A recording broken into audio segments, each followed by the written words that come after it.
Hi, my name is Woodland Ziada, New York City-based director and creator of theater, television, and film, and also proud FENIX Global Artist Ambassador. Today, I am so excited to be speaking with the acclaimed singer, songwriter, activist. She is also an author at such a young age. LYLA ILLING has accomplished so much and so much more to accomplish in the years to come. Before my interview with her, here is a sneak peek at the incredible LYLA ILLING. We all know a couple of slip-ups that have happened in the United States and singing the national anthem.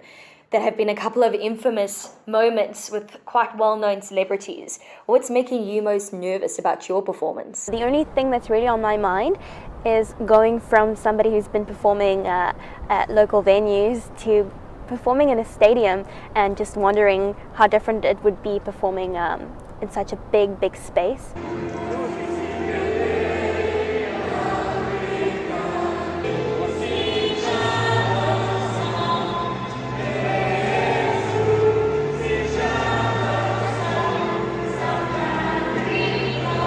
It was a pretty crazy day. I was there alone without I didn't have my family there. Yeah. Your experience and your story, I don't know how often or how much in detail you talk about it. You should talk about it more. But what if the sun comes up for you in Africa? Well, hello, LYLA. How are you? Doing so well. It's so nice to see you. So nice to see you. And LYLA, I'm so excited that the audience got a little sneak peek of you and your incredible talent. But LYLA, I want to know, I know, but I want the audience to know where you grew up, how you made it to New York, and when did you realize you had this gift of music? I come from a very small town in South Africa where we have more elephants than people. And I gradually moved from town to town to bigger spaces and eventually ended up in Johannesburg, which I'm sure is probably more well-known when I say South Africa. Worked in the radio industry and I was interviewing artists, and eventually one day I was like, I think I'm on the wrong side of the interview desk. And I got on a plane to New York and decided to start writing and just enjoy New York, see what I can soak up as an artist. And for the past 5 years, I've pretty much been in this room trying to become a better producer and a better composer and find the topics that I enjoy writing about. That's amazing. And throughout this quarantine, we all as humans and artists have been forced to really kind of dig into possibly figuring out more than ever our why and why we do what we do. And you have so many talents, LYLA. So I'm curious, during these past 18 months, how have you been able to heighten and highlight your why? For me, I have been focused on inner child healing, and that comes through therapy or through mentors or through books that I read. And I just found that practice so interesting. So what I've been doing is going back to my teenage years and sitting in the things I needed and wanting to be that person for myself, and also feeling like if I'm going to create music, that's going to be the perfect thing for me to talk about, the things I needed. And the things we feel, it always ends up being universal. And so I tapped into my childhood and not really having like parents and that support structure, and making music from that place. And just currently, like, I'm drawing inspiration from a 12-week concert going journey that I'm on, where I'm attending other people's concerts, and specifically artists I used to be into in my teens. And so there's just so many emotions coming up, and I just love drawing inspiration from all those feelings. I love that series that you have going on, LYLA.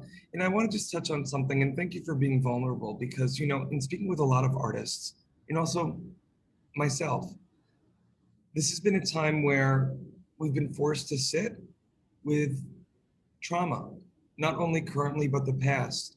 And the fact that you took the time during this time to revisit young Lila, but that you're now creating art for young Lila and the young Lilas out there who may need to hear and see certain things that maybe you wish you heard and saw. I just wanted to affirm for you how beautiful that is. Thank you. That means so much to me. Really moving, Lila. I mean, you're so young, yet you have such a savvy and a wealth of maturity about you. Um, you obviously went viral when you sang, correct me if I'm wrong, the South African national anthem under the Brooklyn Bridge. Tell me how that all came about for you, how it went viral, then, how I was like reading that and seeing, I was like, I want to know what Lila was like in the center of that tornado. Yeah, it was super unexpected. It's that moment you wait for so long. Yeah, I've just always been the person who shows up with the music, with the guitar, or if there's a piano in the room, that's what we're doing, And I just love the idea of bringing people together with music. And when I'm the most outgoing when I have my guitar in my hand. And so we were a bunch of South African expats having a barbecue, and about 300 of us. And I was like, let's sing our anthem, let's just be in our fields. And somebody video recorded it, put it on social media, and it just went viral back home. And I got the opportunity to perform our actual anthem in RFK Stadium in Washington DC after our rugby union saw the video. And so it was just like such a great, it just happened so naturally. And obviously that put me on a great platform, led to a People magazine interview. And so, yeah, it was really special to have that happen. I think also just an affirmation for all artists watching, or anyone watching, frankly, that if you just continue to do your thing, do it well with good intentions, you never know the how things are going to. I'm sure in a million years, you never would have thought that you would have been singing where you did based upon someone's videoing of you singing under the bridge. You just did the thing and showed up. Yeah, you can plan things like that. And I think that also speaks to something that I really, in the last year and a half, it's just been so amazing how a lot of bigger artists have given their time through things like Zoom and been there to mentor others. There's been book clubs. And so I've really had the opportunity to be,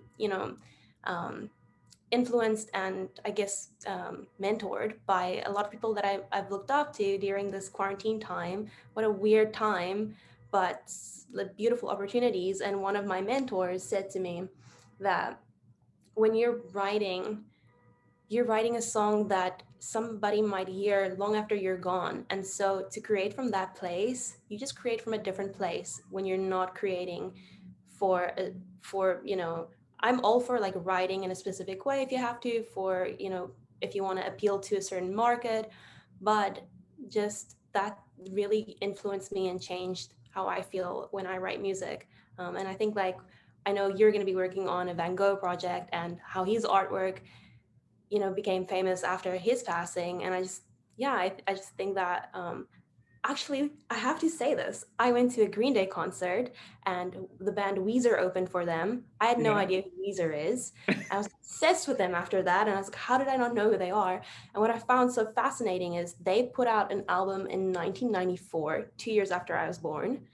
And I was listening to their music now that I've seen them live, and I resonated with so much of it. And that was just another beautiful message to me that they wrote this 25 years ago. And here I am for the first time in 2021 hearing their song, and I couldn't be more touched. And as an artist, it's always nice to experience that and to know that whatever you're writing today doesn't have to be, viral or, a hit.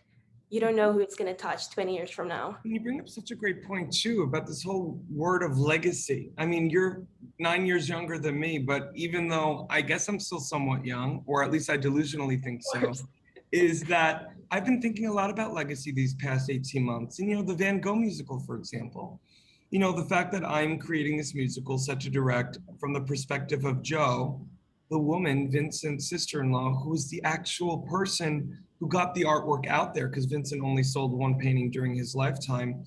And the fact that I know that for me as a creator, I felt an obligation to carry that baton of the Van Gogh legacy, but I also know it'll be part of my legacy as a creator and a director. And LYLA, the fact that you two have this beautiful perspective of not getting caught up in what the kids are doing. Instagram got to be famous now, and it's got to be liked by 1 million people now, but that you're already thinking about how your art is going to affect kids and adults 10, 20, 100 years from now. And on top of that, as I get off my soapbox, you have already written a memoir, Relying on the Kindness of Strangers.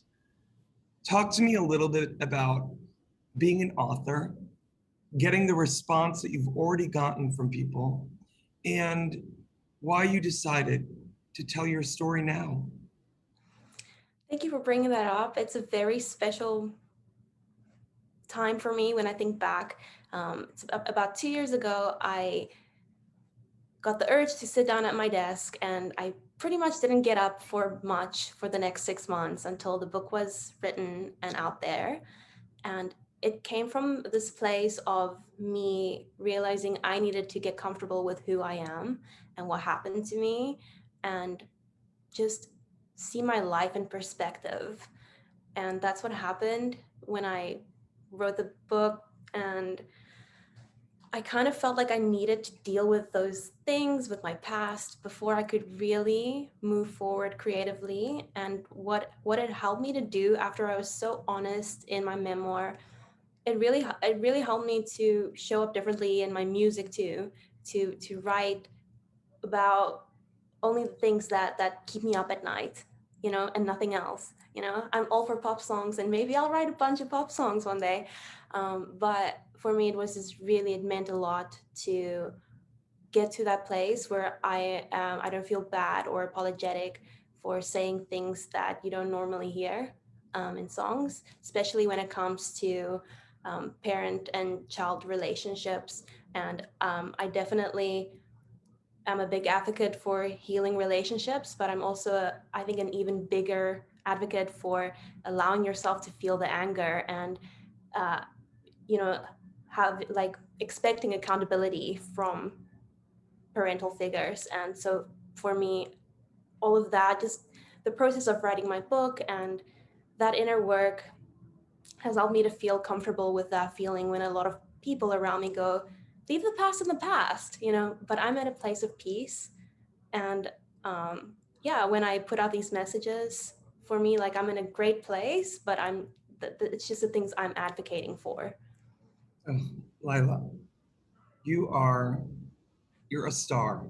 You're not only a star because of your immense talent over so many different mediums, but you're a star because you've done and continue to do the work to be a vessel of light that was in the dark for others who may be in the dark or in limbo land, and to look at you as this phoenix rising, but you're still doing the work and spreading your story unapologetically.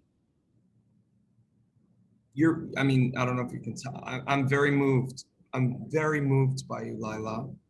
Thank you. It feels nice to be seen that way. Well, listen, before I become a bawling mess, I want to let our audience know, for more on the incredible LYLA, you can read more about her right below this video. LYLA, thank you so much for speaking with me today. Thank you. I'm so grateful that we got to meet and hang out. Me too. To many more. All right.